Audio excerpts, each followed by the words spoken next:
Muteki et Yokoso. Salut à tous. Bonjour. Bienvenue à tous pour une heure de son japonais Muteki tous les samedis sur Radio Canu, sur Trend Mix Radio, sur la web radio de Muteki également et bien sûr en réécoute en mode podcast en quelque sorte sur toutes les plateformes que vous connaissez, Spotify, Deezer, Apple, Amazon, Podcast Addict, PodCloud, etc. etc. Trend Mix. Et ben non, je l'ai déjà, je l'ai déjà mentionné en deuxième effectivement. Bah oui, les copains évidemment. Oui.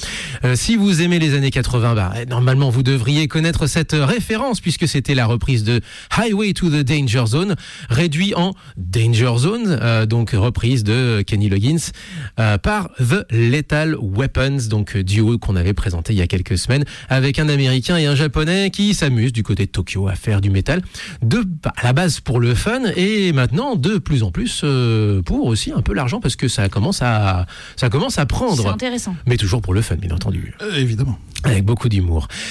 On est en direct avec un invité aujourd'hui. Bonjour Siméon. Bonjour à tous. Siméon avec nous de Osake, justement, on parlait de duo, l'un des membres du duo à la tête de Osake avec Julien.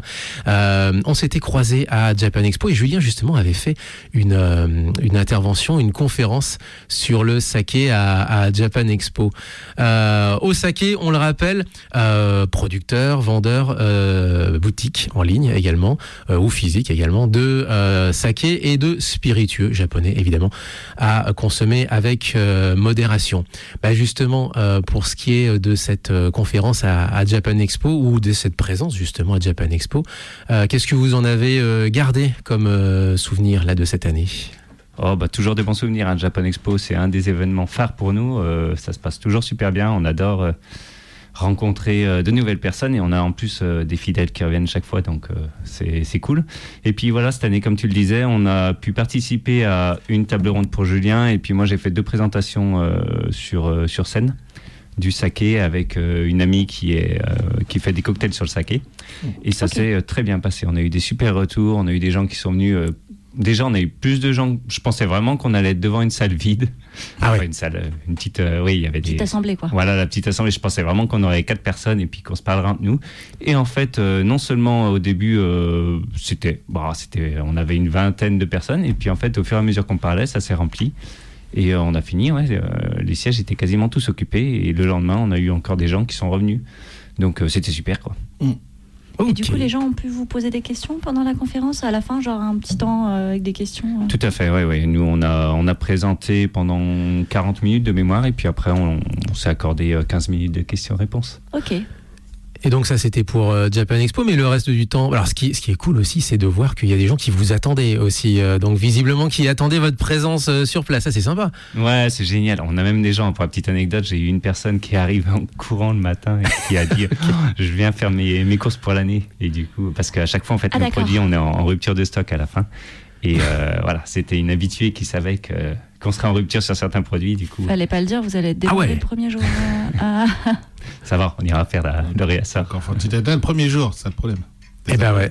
Et alors du coup, avant ça, justement, Osake, on va déjà aussi vous présenter, puisque vous êtes, donc je le disais, à la fois boutique, à la fois importateur, et surtout, alors un truc, déjà pour faire rêver les gens pour commencer, mais on va surtout parler du côté humain, effectivement, de la chose, des rencontres que vous avez faites, et de la rencontre aussi peut-être avec Julien, mais en préambule déjà, un truc qui m'a marqué en allant voir votre site, c'est que vous annoncez que vous allez au Japon, en fait, pour brasser du riz. Expliquez-nous un petit peu ça alors. Tout à fait. Alors nous avec Julien, donc on a appris le saké sur le terrain. Donc en fait on s'est rencontrés au Japon très rapidement. On s'est rencontrés au Japon et puis on a voulu créer une entreprise ensemble. Et quand on s'est lancé sur le saké, en fait on avait échoué dans plein d'autres domaines avant. Ok. C'est une succession d'échecs. Et du coup quand on a rencontré le saké un petit peu par hasard. Et on a été pris sous son aile par un brasseur traditionnel qui s'appelle Umetsu-san. Ok. Et qui nous a dit, écoutez, si vous voulez vous lancer dans le saké, déjà il va falloir comprendre le saké, apprendre le saké. On est allé se former chez lui. Ce qui fait que comme on a appris sur le terrain, et ben bien sûr après chaque année en fait on va brasser le saké pour continuer déjà d'apprendre parce qu'on sera toujours d'éternels élèves dans le monde du saké. Et voilà, c'est ce qui nous plaît en fait. C'est en dehors du discours théorique, du discours de façade, de ce qu'on peut avoir d'habitude. Voilà, avoir le vrai rapport avec le produit. Mais alors, justement, comment vous vous êtes rencontrés, vous deux, la base de la base? Parce que vous vous êtes rencontrés au Japon, mais qu'est-ce qui a fait que, en fait? Alors, qu'est-ce qui fait que vous avez eu des atomes crochus, surtout, tous les deux, ouais? Ah, bah ça... Alors, Julien était, en fait, lui, passionné du Japon. Donc, il voulait toujours aller au Japon, et c'était son rêve. Donc, l'université, en fait, avait un accord. On est à l'université de Saint-Étienne. On était étudiants là-bas. Et l'université avait un accord avec Kansai Gaidai, qui est l'université japonaise. Donc lui, il a pu partir par ce biais-là. Et puis en fait, moi aussi, mais moi, j'avais aucun atome crochu avec le Japon à la base. Je voulais juste partir de France. Donc je leur ai dit, voilà, envoyez-moi à l'étranger. Ils m'ont dit, bah écoutez, c'est l'Alaska, l'Estonie ou le Japon. Donc j'ai choisi le Japon. Alaska, Estonie ou Japon. Effectivement, c'est un sacré choix. Alors, note de service également pour ceux qui nous suivent sur Twitch. Je pense qu'on n'aura pas de Twitch aujourd'hui parce que visiblement, il n'y a pas de Wi-Fi sur la radio. Ah, bah il nous demande un titre alors pour l'instant. Alors non, dans ce cas-là, n'essayez même pas. Dans ce cas-là, tant pis pour nos auditeurs, hélas, donc il n'y aura pas de chat aujourd'hui, ce sera pas grave. Rien à voir. Donc Alaska, Estonie et Japon, et finalement Japon. Voilà, Japon. Puis je suis arrivé là-bas, première semaine un peu compliquée, parce que le pays, quand on n'est pas habitué, j'étais pas du tout préparé, et donc j'ai trouvé ça un peu difficile parce que c'était une autre culture, et puis au bout de 2 semaines, je suis tombé amoureux du pays. Ah bah. Julien était déjà amoureux du pays et comme avec Julien on s'est très bien entendu sur tous les aspects, déjà parce qu'on était français et donc forcément ça rapproche et puis on est très vite devenus potes. On a décidé par la suite de créer une entreprise pour continuer d'avoir un lien avec ce pays qui nous plaisait tant. Ah donc finalement en fait c'est aussi le but c'est de garder finalement un lien avec le Japon. Alors là le lien vous l'avez carrément. Ouais c'est ça, c'était vraiment le but initial de la boîte. À la base on voulait juste créer une boîte qui nous paye les billets d'avion pour aller au Japon. C'est plutôt sympa. Ambition minimale. C'est sympa aussi ça. Et du coup là vous y arrivez et donc on en revient à nos voyages au Japon et donc vous avez réussi du coup parce que tous les ans vous y retournez. Alors pour bosser, pour mettre les mains dans la pâte de riz, si j'ose dire, ou dans le mou de riz, mais quand même, vous avez réussi, quoi. Ouais, on va au Japon 2 fois par an, en ce qui vous concerne. En plus, après, maintenant, on est tous les deux des femmes japonaises, on a des enfants à moitié japonais, donc on y va aussi pour le plaisir. Oui. Mais pour le travail, on y va tous les ans, on organise un tour, parce qu'on est aussi, tu l'as pas mentionné, mais on est formateur en saké. Ouais. Et dans le cadre de ces formations, on organise un tour au Japon où on va, on sélectionne, il y a 5 personnes qui viennent avec nous chaque hiver et qui vont mettre les mains dans le riz pour aller brasser du saké. Et du coup, c'est vous les formateurs, c'est-à-dire qu'on vous prête les locaux et le matériel pour travailler ou... Non, on va vraiment en immersion au sein des sakagura, donc les brasseries à saké. Donc en fait, on sélectionne à chaque fois 2 sakagura, 2 brasseries, dans lesquelles on va dormir pendant 48 heures, on va manger avec les employés de la brasserie, on va travailler avec les employés de la brasserie, on se transforme en brasseur de saké. Et puis à côté de ça, on fait des visites de lieux qui ont un lien avec le saké et on rencontre des gens toujours en lien avec le saké. Mais c'est surtout en fait dans les feedbacks qu'on a, c'est surtout une porte ouverte sur la culture japonaise en général, parce que le saké en dehors du produit en lui-même qui est passionnant, de son histoire qui est fantastique et qui est vraiment liée à l'histoire du Japon. Ce qui est super, c'est que ça ouvre sur une partie de la culture japonaise qu'on n'a pas l'habitude ni d'entendre ni de voir. Oui, puis c'est une immersion de se retrouver avec les gens qui font d'habitude, qui bossent sur là-dessus. C'est super intéressant en fait. Je pense que relationnellement parlant... on va parler un peu de tout ça justement dans un deuxième volet. On va parler aussi du saké puisque c'est pas connu du tout en France et qu'on a surtout un gros cliché de saké en confondant les différents alcools blancs chinois, japonais ou n'importe quel asiatique en général. Mais ça ce sera pour juste après cette petite pause musicale. Même le terme saké. Ouais, même le terme saké d'ailleurs qui veut dire alcool en fait. Alcool, ouais. C'est techniquement voilà. Et on va enchaîner sur une petite pause musicale. 80 Kids, justement, puisque tu m'avais dit que tu les avais vus en concert alors. Tout à fait. Groupe d'électro japonais, un petit peu axé French Touch sur les bords en plus. C'est ça, ouais. Donc plutôt sympa. Un super groupe. Super groupe, effectivement. Turbo Town, ils étaient venus d'ailleurs il y a 10-15 ans au Printemps de Bourges avec une session spéciale Japon. Donc c'était, il y a une quinzaine d'années. Et ils étaient venus dans une charrette de groupes japonais. Ils s'étaient produits sur scène, sur l'une des scènes du prestigieux festival. 04 78 39 18 15 pour nous appeler. Vous pouvez nous retrouver sur internet sur muteki-radio.fr. Et pas en live sur Twitch. Eh ben non, pas en live sur Twitch parce que visiblement, il y a un souci de On wifi. essaye, Voilà. mais il veut pas. Il veut pas. On gambaru. On gambaté, hein, voilà. Dekimasu. Ouais, non, Alors. Dekimas du mieux qu'on peut. Ouais. Promis. Turbo Town, 80 Kids sur Muteki. On est ensemble jusqu'à 10h avec Siméon de Osake.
Enchaînement rock électro juste à l'instant sur Muteki, enchaînement aussi métis, puisque en début d'enchaînement on avait 80 Kids, Turbo Town, et on avait dit que leurs influences étaient quand même très marquées, French Touch, pas que évidemment, là pour le coup on n'avait pas vraiment le bon exemple, mais si vous écoutez par exemple des titres comme Life Begins at 80, vous avez très clairement un délire à la Justice et Cassius et autre chose de cette acabit. Et puis juste à l'instant, Trymatic, groupe avec notamment un gars que vous connaissez peut-être éventuellement comme second rôle de luxe sur YouTube, puisque c'est Neki avec ses cheveux longs, voilà, le barbu avec ses cheveux longs, oui, sur les vidéos au Japon, c'est lui effectivement. Paradise juste à l'instant. Et puisqu'on parle de métissage, on va en parler justement, mais malheureusement aussi dans le mauvais sens du terme, puisque on est avec Siméon de Osake, et le saké justement, on va en parler. C'est un alcool de riz, mais c'est un alcool de riz à 12-15 degrés. Et du coup, il faut lutter contre les clichés qui font que le saké, c'est ce fameux alcool que vous buvez avec les verres, vous savez, avec les effets de reflet. Dans cet alcool à 40 degrés, dans ces petits verres à effet de reflet, vous voyez des nanas généralement peu vêtues, etc. Et ou pas que, t'as la version masculine pour la version nanas, masculine, même, etc. Non, le cliché, c'est pas le saké, c'est pas ce cliché d'alcool à 40 degrés, c'est bien ça. C'est bien ça, oui. Ça, c'est le gros préjugé qu'on a dû affronter dès le début, qu'on affronte toujours, mais de moins en moins. Je trouve que ça va de mieux en mieux quand même. En fait, c'est, pour la faire courte, dans les années 70, la communauté chinoise qui, pour vendre leur alcool, l'a appelé saké en France, en Europe même, alors qu'en Chine, ils n'emploient pas ce mot saké. D'accord. Et donc ils ont dit c'est du saké parce que nous les Français on a toujours eu une connexion un peu particulière avec le Japon, donc on connaissait le mot, on connaissait que c'était des alcools, et donc pour eux c'était plus facile de vendre leur alcool, mais c'est des boissons qui n'ont absolument rien en commun. Mais peut-être pas. Aucun respect. Oh, le mensonge. Donc c'était du non, marketing. mais le commerce d'abord. Non, c'est le marketing. Sauf que- Non, Sauf- c'est le commerce. Le commerce C'est le d'abord. commerce, c'est pas le marketing. Oui, Mais le faut vendre. marketing. Mais du coup, ça a un effet à long terme alors du coup. Oui, mais pas de respect. Ça a eu un effet assez dévastateur pour le saké complètement. japonais, puisque Complètement, voilà. complètement. Vous avez lutté alors du coup, mais tu me racontais une anecdote hors antenne qui était incroyable, mais est-ce que tu peux nous la raconter cette Bien fois-ci à sûr, l'antenne ouais, alors une fois on était à Saint-Étienne, donc c'était pour un événement sur le vin, on faisait des dégustations et puis donc on luttait, vraiment. On disait aux gens, non mais venez essayer, le saké c'est bon, c'est doux. Et il y a une personne qui est passée et qui a fait, non c'est fort. Et j'ai dit, non mais écoutez-en, vous allez voir, c'est doux, c'est le vrai saké japonais. Il m'a fait, non mais espèce de menteur. Et puis il est parti. Comme ça, c'est là que je me suis dit qu'on allait quand même galérer, quoi. Et il y a toute une gamme, ça c'est pour le saké le plus connu, celui qui est transparent, je dis transparent de manière vraiment béotien, mais vous avez toute une gamme d'arômes, toute une gamme de robes également. Aussi. De parfums et de robes également, parce que vous avez aussi des sakés qui sont pas filtrés, etc. Oui. Explique-nous un petit peu Ouais. la ribambelle de... Alors déjà, le saké japonais, qu'est-ce que c'est ? C'est de la fermentation de riz. Donc en fait, le processus, on va dire, on se rapproche légèrement de la bière, même si c'est un peu plus compliqué. Le style de dégustation, on se rapproche du vin, même si c'est aussi très différent, puisqu'il y a un jeu des températures qui peut rendre un jeu pour le saké, puisqu'on peut boire du saké chaud. Et donc, voilà, c'est une boisson qui est... du vin chaud aussi. Oui, Ouais. mais ça, alors oui, effectivement. Mais c'est- pas dans le sens stylé, c'est Oui, juste du c'est vin vrai. chaud. Non, et puis d'habitude, on rajoute des choses pour le vin chaud. On C'est rajoute vrai, des ouais. épices, alors vrai, que le c'est vrai. saké chaud en lui-même est excellent pèse pas, et, il pèse et est même meilleur. Oui, quoi. mais ça n'a pas, Ouais, pas la même connotation que Non, le non, saké non, ouais. chaud. Non, non. C'est clair. Mais ça existe.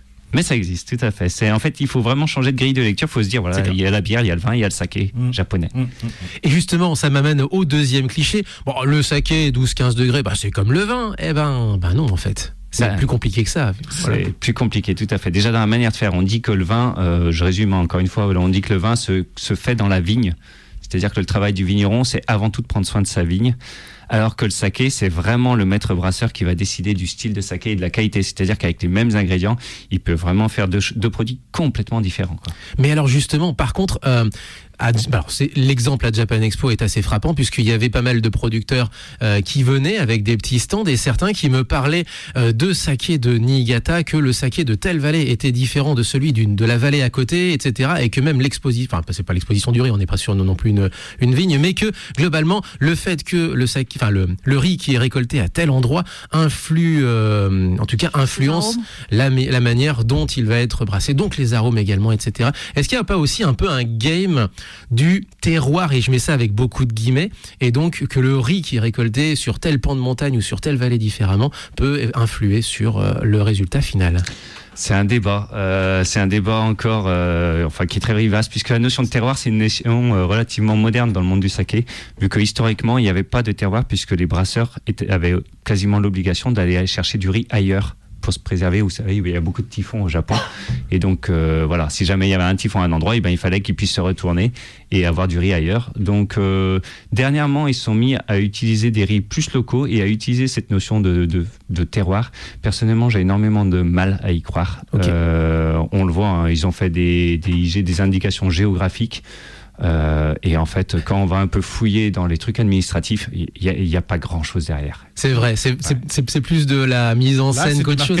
Voilà, oui, c'est ce que j'allais dire, c'est pour permettre oui. de vendre aux Européens et notamment aux Français, parce qu'on est très attachés. On a des habitudes de terroir et de tel raisin qu'aura une fermentation différente parce qu'il a pris plus le soleil ou autre, donc ils essaient de se rapprocher. Effectivement, comme on a une mauvaise compréhension du saké, de la fabrication du saké, parler de terroir ou de territoire se rapproche du vin. Or, comme tu le dis, si dans le vin c'est important, parce qu'il y a le raisin, le type de raisin, le cépage est important, l'exposition, la manière dont il est en permanence ou pas au soleil, voilà. À quel moment il est récolté, à quel moment, le sol, enfin tout. Tout à fait. Alors après, il faut. Alors là, encore une fois, on parle en termes de généralité. Hein. Il y a des petits brasseurs qui ont leur propre rizière et tout. Où là, on peut un peu plus parler de terroir.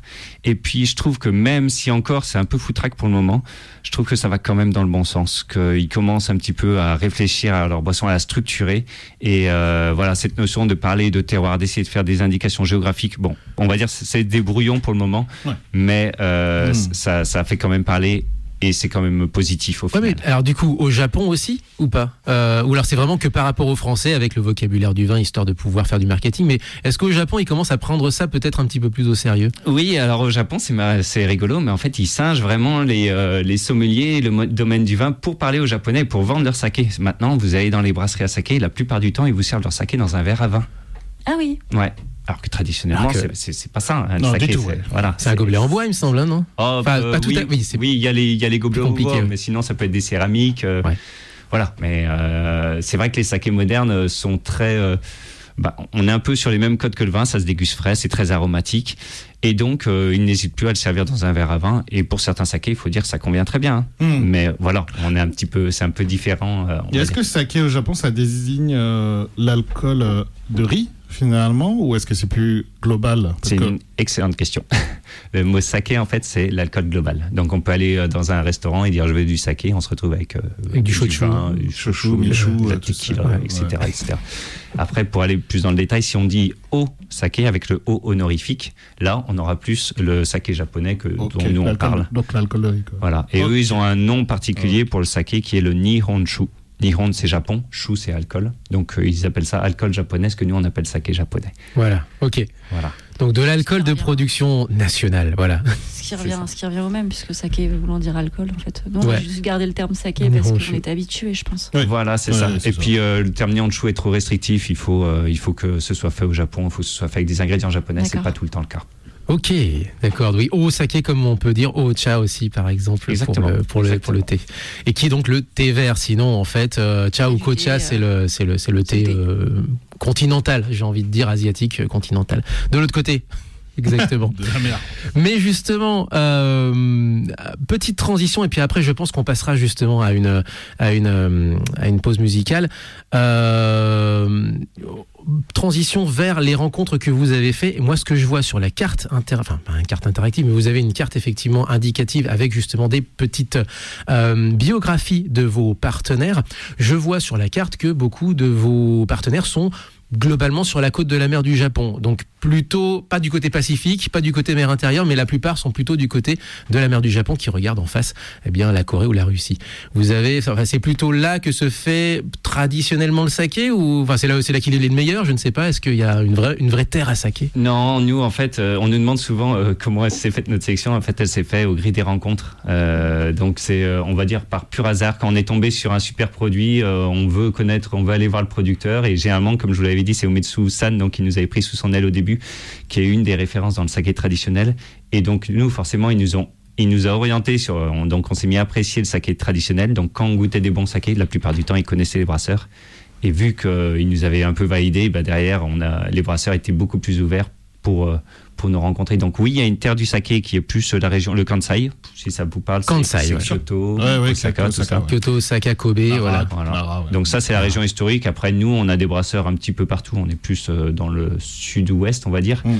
Mais voilà, c'est une histoire de rencontre. Ok. Et en parlant de rencontre, du coup, on avait eu une discussion avec une personne qui avait fait un livre sur un tatoueur, enfin un photographe. Un romancier qui adorait le tatouage et qui, donc du coup, Pascal Bagot, qu'on salue au passage, un Lyonnais, avec Tattoo Writer, c'est le nom du livre. Et lui nous indiquait qu'il avait beaucoup eu de mal à rentrer en contact avec les Japonais, étant français, donc étranger. Est-ce que vous avez eu le même souci au début pour avoir des rencontres en disant oui mais ils sont étrangers quoi. Ouais, c'est ça. Au début c'était en fait quand on a rencontré monsieur Umetsu, pour la faire rapide, on l'a rencontré à Paris. Lui, c'était un brasseur de saké traditionnel qui était dans un petit coin, dans un salon qui était même pas avec l'espace japonais.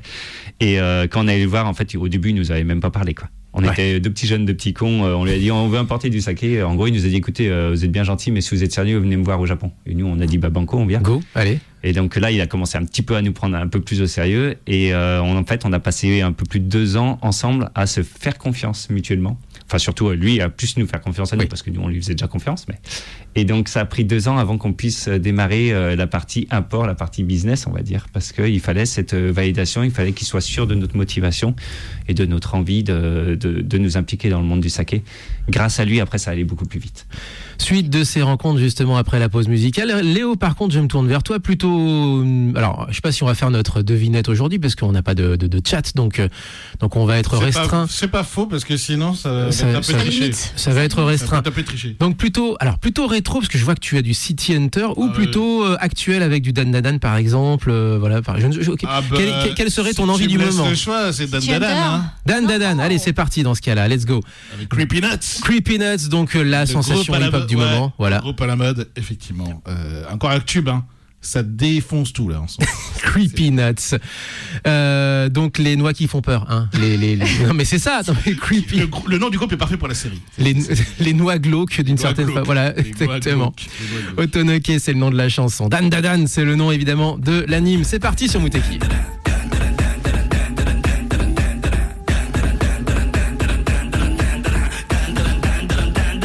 諦めろバロやからあんたらなんかじゃたばらってもかなわんクワバラクワバラクワバラ目にも止まらん速さくたばらんたまらん下がらん押し通すわがままそこだけには邪魔だ俺はもう一人のあなたサラちゃんカヤちゃんワンサカ読めの国ワンダラごく途中になんだが4時44分待ったら4尺4分4分様がカメラジャパンから呼ぶ声がしたんならもう一人お疲れ様や入れた入れた入れた入れた入れた石で吐いてた先で君は晴れた猫と僕がうまく噛み合ったら痛みが重なったら心から頭みなぎってゆくなんだか背中に今羽が生えたならば暗闇からさらば飛び立ってゆく体心から頭懐かしい暖かさ足元に今花が咲いたならば暗闇からさらば飛び立ってゆく体なんとだって生きるお前や君の中またのラや耳の中胸の奥についてるメロディーリズムに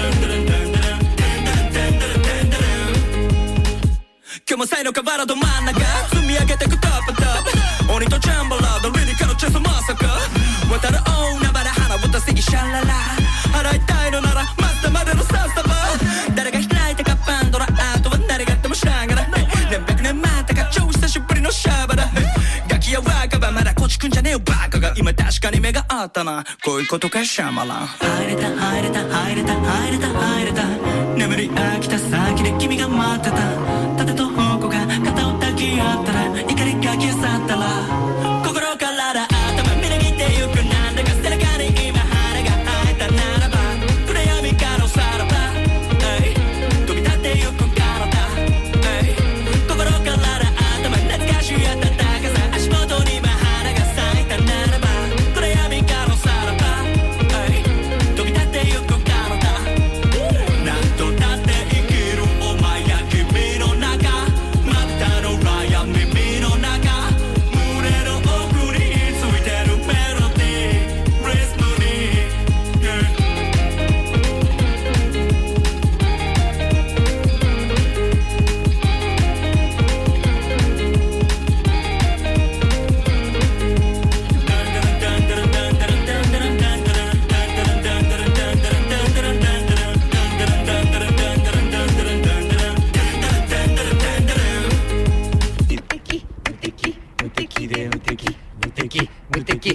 けで悲しみ本線日本海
Minami Toshida, cette chanteuse n'existe pas. C'est une chanson générée par IA, par un petit collectif d'Australiens qui s'appelle Lost 1980s Hong Kong. Et donc vous pouvez la trouver sur YouTube et elle est effectivement plus vraie que nature. Enfin plus vraie que nature, trop vraie pour être naturelle. Vous voyez, on était hors antenne, ça vous ne l'entendez pas et vous ne la verrez pas sur Twitch malheureusement, mais on n'était pas d'accord sur la datation éventuelle de cette chanson. Le truc s'appelle 1990s, c'est bien 1990. Quoi. Sauf que eux ont pris en fait, alors il y a ces masses de prompts évidemment, ils ont fait joujou avec des logiciels etc. C'est pas simplement salut ChatGPT fais-moi une chanson. Voilà, c'est pas que ça fort heureusement, c'est de la prog, c'est du prompting, mais quand même ils ont tout un panel de chansons, pour certaines plutôt dans le style de la fin des années 80, plutôt dans le style japonaise, plutôt dans le style des années 90, plutôt au contraire dans le style de la fin des années 70. Vous avez voilà tout un panel d'époques et d'influences différentes. Celle-ci est censée être dans le style, et je mets beaucoup de guillemets avec ça, de 1984, avec donc un nom qu'ils ont inventé pour leur voix virtuelle, qui sera donc baptisée Minami Toshida. Ça ne veut absolument rien dire, et surtout, il n'y a pas de chanteuse. Alors fort heureusement pour eux, aucune chanteuse, même oubliée des années 80, ne s'appelle Minami Toshida. Ouais, heureusement. Pour le coup, je pense qu'ils ont dû chercher un peu. Ils ont dû essayer effectivement d'éviter. Donc c'est une chanson qui date de cette année, en fait. C'est assez amusant, quoi. Génial. Après, tu pourrais faire une chanson produite classiquement dans ce style-là dans les années 2024. Et on en a passé. Exactement, mais le truc, c'est que c'est génial pas. Mais de toute façon, moi qui travaille dans ce domaine, c'est sûr que c'est un sujet extrêmement polémique aujourd'hui, et notamment sur les droits d'auteur et sur le copyright et sur le vol d'œuvres artistiques, c'est sûr, mais on doit faire maintenant avec, et il faut légiférer, il faut définir les règles, parce qu'effectivement on ne peut plus s'en passer, c'est impossible. On ne peut plus revenir en arrière. S'en passer, c'est notre histoire, mais les gens l'utilisent. Moi, je sais que j'ai plein de trucs où on m'a dit utilise ChatGPT. Et là, mon cerveau m'a dit non, en fait, moi je suis pas faite pour ça. Ouais. Et on va pas débattre 12 000 ans parce qu'on peut juste avant, c'était des vrais rappeurs, surtout c'était leur vraie voix, c'était Creepy Nuts avec l'opening de Dan Dadan. Dan Dadan, où on a l'animé phénomène du moment. Là c'est parti comme en 40, comme on dirait. Vieille expression des années 90. C'est très français ça. C'est très français ça. Et je vous avais dit que c'était un animé ou c'était n'importe quoi. C'est vraiment n'importe quoi, mais c'est trop bien fait. Franchement, comme là, je pense qu'après les 4 premiers épisodes qui clôt, on va dire, l'introduction à la série, donc les 4 premiers épisodes se regardent très bien comme ça en un bloc. C'est effectivement de la romance, de l'horreur, de l'action, du paranormal, de l'extraterrestre, des esprits. Il y a tout. Mais c'est le bordel. Mais on arrive à suivre. C'est ça qui est fort. C'est ça qui est fort. Et c'est ultra fun. Il y a beaucoup d'humour. Effectivement, le point central, à mon avis, de cet animé, c'est l'humour, la comédie, et cette bascule entre les genres qui est absolument incroyable. Enfin, en un épisode, on peut passer du comédie complet, voire même du loufoque, jusqu'à l'horreur complet. On passe d'un truc à l'autre, quoi. Sans transition, effectivement. Justement, sans transition, ça tombe bien. On est toujours avec Siméon Osake, bien entendu, brasseur de saké. Alors, vous êtes basé sur Saint-Étienne, il me semble, non? L'entreprise est à Saint-Étienne, moi j'habite à Lyon. Et vont parler de Grégoire des Larmes du Levant, lui dans le Pilat. C'est ça. Et alors pour le coup, petite question qui n'a rien à voir justement. Est-ce que vous avez été touché par les dernières intempéries, notamment Grégoire dans le Pilat ou vous à Saint-Étienne? Je sais que la ville et le massif ont été assez durement touchés. Ouais, non, ça va. Non, ça va. Ok. Vous n'avez pas trop pris. Pas trop souffert. Eh bien justement, les rencontres. On parlait de rencontres juste avant cette pause musicale. Parmi tous ceux que vous avez, avec qui vous avez échangé, avec qui vous avez finalement signé un partenariat, quelle est la rencontre qui vous a le plus marqué, pas forcément la préférée, mais celle qui vous a le plus marqué, l'histoire peut-être la plus incroyable aussi, parmi tous les producteurs que vous avez eu sur votre route? Ouais, alors j'ai déjà cité Umetsu-san, donc je vais passer. Évidemment, le maître. En fait, on s'entend extrêmement bien avec tous nos brasseurs. On représente 7 brasseries à saké, et tous avec eux, on a vécu des choses fabuleuses. Peut-être s'il fallait que j'en mette une autre en avant, c'est celle d'un autre brasseur qui s'appelle Nambusan, avec qu'on avait adoré son saké. On était tombé complètement par hasard sur un de ses sakés. On en avait parlé au Umetsu-san, il a dit mais lui je le connais, il était dans ma classe avant, donc c'est un bon ami, donc je l'appelle. Et alors qu'il habite très loin, il est à Fukui, lui, dans le Japon, donc il l'a appelé, et Nambusan a dit ok, je suis ok pour rencontrer Siméon, donc je suis allé le voir une première fois. Et c'était vraiment le japonais traditionnel, qui m'a vraiment accueilli avec hyper poli, tous les codes, la petite cérémonie du thé au début, la cérémonie, j'exagère un peu, mais bref. Et du coup, on parle au début, on discute, et puis il me dit tu vas visiter la brasserie, et puis après on va aller boire des coups. Et puis quand on est allé boire un coup, il me fait écoute, comme Umetsu t'a validé, moi j'ai pas besoin qu'on passe 2 ans et demi ensemble pour que je te fasse confiance. Je te fais confiance, mais on va faire en 2 ans, on va faire en une soirée ce qu'on aurait fait en 2 ans et demi. Ok. Et voilà. Alors ça a été longue soirée. Ça a été une longue soirée. Surtout que d'habitude les Japonais craignent un petit peu l'alcool. Il y en a, en gros 30% qui tombent dès qu'ils boivent un peu trop. Ouais. Umetsu-san d'ailleurs, pour ne pas le dénoncer. Un peu trop dans le genre un verre. Des oui, fois ça suffit. Un verre terminé, quoi, exactement. C'est une question a priori de génétique. Oui, exactement. Voilà. C'est un peu comme les aborigènes d'Australie. Hein. Et voilà, donc dans ma tête, je me suis dit, aucun souci. Moi, je vais tenir, je suis prêt. Et impossible de le coucher, le monsieur. Après, j'en avais parlé à Julien qui n'était pas venu avec moi sur le coup, et j'avais dit que Julien tient beaucoup plus l'alcool que moi, et j'avais dit à Julien, écoute, c'est toi qui t'en occupes la prochaine parce que moi j'ai pas réussi. Julien a dit allez, pas de souci, et il a pas réussi non plus. Bravo. Vous avez un challenge donc. On a un joli challenge là. Un boss, un vrai boss de jeux vidéo quoi. Ouais, ça crée des relations très particulières et on l'adore. Ça se passe super bien. Mais vous êtes dépositaire presque limite d'histoires incroyables, puisqu'il y a des brasseurs qui sont là depuis le 18e siècle. Pour certains, c'est la 19e génération. Enfin, ça a l'air assez fou. Vous avez eu accès à des... pas à des archives, parce que c'est eux qui les détiennent. Mais quand même à des histoires ou des sagas qui sont incroyables. Des choses fantastiques, oui. On en a un, Tajime-san, celui qui fait un super sac avec des cigognes dessus, si vous allez sur notre site. Il a une brasserie qui a été créée en 1702. Voilà, c'est la 16e génération. Et sa brasserie était de style industriel dans les années 70. C'était une des plus grosses brasseries du secteur, enfin de la région. Et lui, il a décidé de repartir sur le brassage traditionnel, brassage à la main. Donc, il a enlevé toutes les machines. Il a des étages. À l'intérieur, on retrouve des vrais trésors qui datent de l'époque Edo. Une chaise à porteur, par exemple, où c'était trop bien. Des choses comme ça qui prennent la poussière. Et c'est juste magnifique. On se croirait dans un musée alors que tout est abandonné dans la poussière. Enfin, abandonné, c'est gardé dans ces locaux. Ouais. Mais c'est conservé.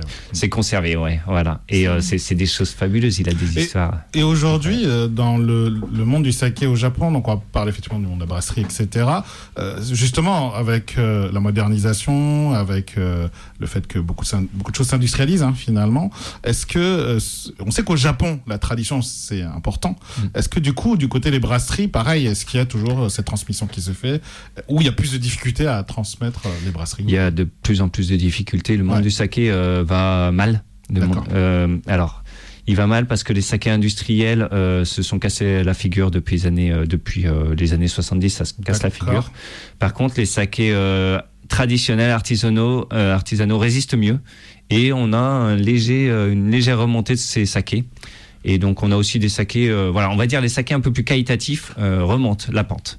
Et donc ça, c'est bon signe, mais le monde du saké va mal parce qu'ils ont de plus en plus de mal à trouver des brasseurs parce que c'est des conditions qui sont pas faciles à vivre, d'être maître brasseur de saké. D'accord. Et c'est un monde en pleine révolution actuellement.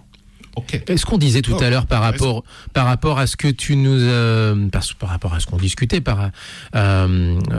autour de la valorisation, du changement de vocabulaire autour du vin, notamment de vinifier dans les mots en quelque sorte le saké, ça rejoint un peu ce que tu dis. C'est l'envers du décor, c'est qu'il y a besoin en fait, parce que le monde du saké, s'il continue comme ça, risque de pas de péricliter, mais en tout cas de se retrouver vraiment mis sur la touche. Quoi. Ouais, c'est ça. Ils cherchent des moyens de rebooster le saké. Donc voilà, il y en a qui empruntent les codes du vin. Il y en a qui retournent sur le côté traditionnel. Il y a plein maintenant de maîtres brasseurs. D'habitude, il y avait un président de brasserie, un maître brasseur. Quelqu'un chargé de la production. La plupart maintenant, les petites brasseries, le président fait maître brasseur. Donc il peut innover complètement. On a des sakés qui sont vieillis en fûts différents. Enfin, c'est des choses qui se faisaient pas. Ça peut se conserver combien de temps? C'est bête, mais ça peut se conserver combien de temps? Alors, il faut différencier les sakés modernes qui sont des sakés très aromatiques qui se conservent pas longtemps, qu'il faut boire dans l'année. Okay. Et les sakés traditionnels qu'on peut garder 15, 20 ans, 30 ans. Ah oui, d'accord, quand même. Ouais. Il y a vraiment j'ai vu la bouteille avant. On a des millésimes alors dans ce cas-là, Ouais, dans certaines brasseries traditionnelles, effectivement, elles sont millésimées. Alors, c'est encore une fois, saké traditionnel, c'est une minorité, même quand on parle de saké chaud, la plupart, même des gens qui s'y connaissent dans le saké disent mais non, le saké chaud c'est pas bon, c'est pas vrai en fait. Il y a des très très bons sakés chauds, mais il faut aller les chercher. Et du coup, est-ce que certains ont gardé des vieilles bouteilles qu'ils ont héritées d'ancêtres ou de prédécesseurs? Oui, on a des brasseurs. Alors d'ancêtres, de prédécesseurs, j'irais peut-être pas jusque là, quoique aussi j'en connais une qui élève, qui a des fûts en fait qui garde depuis 70 ans. Ouais. Mais il faut savoir que le saké vieilli, ça avait complètement disparu et ça a été retoléré à partir des années 50. Donc il y a peu de saké qui datent d'avant. Ok. Juste une question aussi par rapport à la bière qui est comme l'alcool populaire au Japon, hein, dans les izakaya, etc. Le saké se situe où? Est-ce que c'est considéré comme quelque chose de luxe, quelque chose de aussi populaire? Comment c'est considéré? Parce que en France, un saké, voilà, on s'imagine un petit peu, c'est l'alcool chinois, donc il faut oublier ça. Mais on imagine aussi le saké comme étant presque comme un peu le thé, c'est-à-dire un truc un peu traditionnel, un peu classique, cérémonieux. Ouais, c'est considéré encore un petit peu maintenant comme un alcool de vieux. D'accord. Un alcool qui est fait pour les gens qui connaissent. Et grâce à c'est pour ça qu'il y a cette révolution en ce moment avec des sakés qui plaisent pour les gens, enfin qui sont des sakés pétillants, des sakés avec bateau d'alcool, pour reconquérir en fait à nouveau les jeunes. Plus de goût, plus d'arôme. Voilà, il y a plein de choses qui se créent. C'est super intéressant, c'est passionnant et ça va revenir. Ça, les indicateurs, on voit quand même qu'il y a une courbe qui s'inverse. C'est cool. Hein. Il y a de l'espoir et vous êtes là et Grégoire aussi est là parce que oui, on fait du saké en France, les larmes du Levant. Alors du coup, tout juste un petit mot avant de se quitter du coup. Ouais, très juste. Depuis 2017, donc on avait rencontré Grégoire qui était passionné, qui voulait créer une brasserie à saké, donc on l'a accompagné sur le projet et se former chez ce fameux Umetsu-san. Aussi. Et en 2017, il a créé sa brasserie à saké. J'ai les bières, hein, autant. C'est quoi? C'est à 1h30 de Lyon en plus, donc c'est pas loin. C'est à Pélussin, tout à fait. Ouais. C'est dans la Loire. Il peut mettre un truc de terroir, du coup. Du coup, le terroir, il joue là. C'est du saké du Pila, exactement. Ouais. Saké du Pila, du riz du Pila. Alors du riz non, parce non, que je déconne. C'est plus galère de faire du riz dans le Pila quand même. Je suis C'est d'accord. clair, ça va être un peu compliqué. On a du riz en France aussi. Hein. Ouais, la Camargue. La ouais. Camargue. Ah, mais c'est pas le même riz, quoi. C'est pas le même riz. On peut Ah, ça, faire c'est- du bon saké avec n'importe quel riz. C'est vrai, Voilà. c'est vrai. Comme il l'a dit, c'est pas le riz C'est pas le riz le plus important. C'est la manière dont on le produit. Oui. Juste C'est le à- maître qui compte. Juste avant de se quitter, puisque là il nous reste à peine 2 petites minutes. Est-ce qu'on a quelques news? Je sais que Léo, Moi, je toi, vais faire très vite. très vite, et surtout bouge-toi les oreilles, Faut que je sorte. Violaine, parce que je pense que on va toujours te pas faire rattrapé spoiler. Non, on n'est toujours pas rattrapé. Non, mais j'ai dormi. Mais moi je connais l'affiche de la finale, et l'affiche de la finale elle est super alléchante. Bon, effectivement. je vais vous dire à la semaine prochaine parce que Voilà. aussi, là, Il faut que- j'ai un train à Et en plus intercepter. tu as un train à... Le temps qu'elle file, y a je pas vais de faire 2 souci. news rapides Vas-y, animées. vas-y, ouais. Le premier, c'est la saison 2 des Carnets de l'apothicaire a été annoncée, donc c'est le 10 janvier 2025. Donc je t'avoue dire que la saison d'hiver des animés, c'est assez énorme puisqu'on a saison 2 des Carnets de l'apothicaire et puis Sakamoto Days. Donc c'est une belle saison. Sakamoto Days, effectivement. Et un film va sortir en France, un film d'animation de l'auteur de Chainsaw Man. Ça s'appelle Look Back. J'ai vu le trailer. Ça a l'air très bien. Par contre, j'ai un peu peur que ça soit déprimant parce que ça a l'air d'être l'histoire d'une jeune fille qui est douée au manga. Donc, elle est je pense qu'elle est à l'école primaire ou au début de collège et elle a l'air très douée en manga, à dessiner des mangas. Et elle rencontre une jeune fille, Hikikomori, qui donc qui est enfermée chez elle. Voilà. Et elles se rencontrent. Et ça a l'air assez à la fois touchant, mais Un petit peu dur. ça va être dur. Je Ouais, pense. ok. Et donc elle est partie, donc on peut en parler.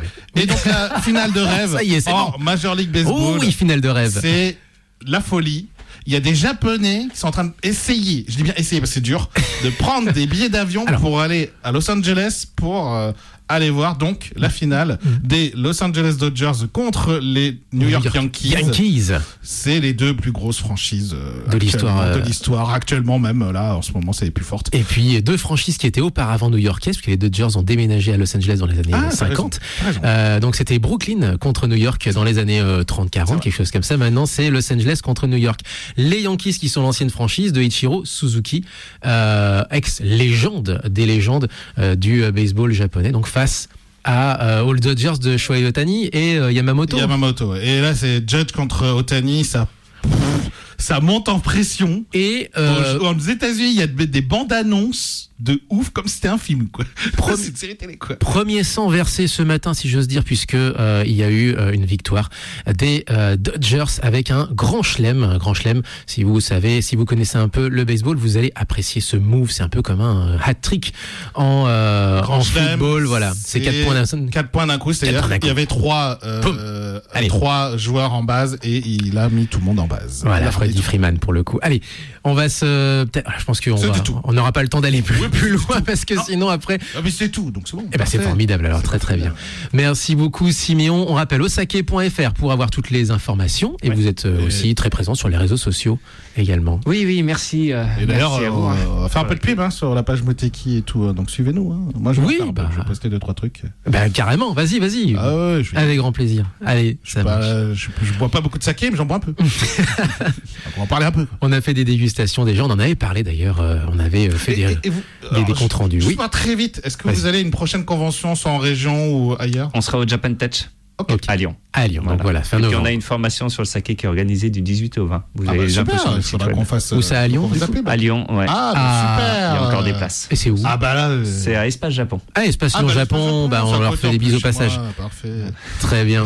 Métro Charpennes. Allez, du coup, on se quitte avec l'invité de la semaine prochaine, Lightning, petit français qu'on suit déjà depuis 15 ans, peut-être, quelque chose comme ça, et qui commence un petit peu à percer en tant que guitariste, et c'est cool du côté du Japon. Il s'est lancé dans le grand bain. A priori, ça a l'air de pas trop mal fonctionner. Il nous dira justement ça un peu plus en détail. Lightning featuring Ne-chan-san. Donc avec le Ne-chan-san, effectivement, avec tout ce qui est jeu de mots qui va avec. Et donc, on se retrouvera avec lui la semaine prochaine. Merci encore, Siméon. Merci à vous. Et portez-vous bien. Vive le son japonais. Jamatane. Ciao.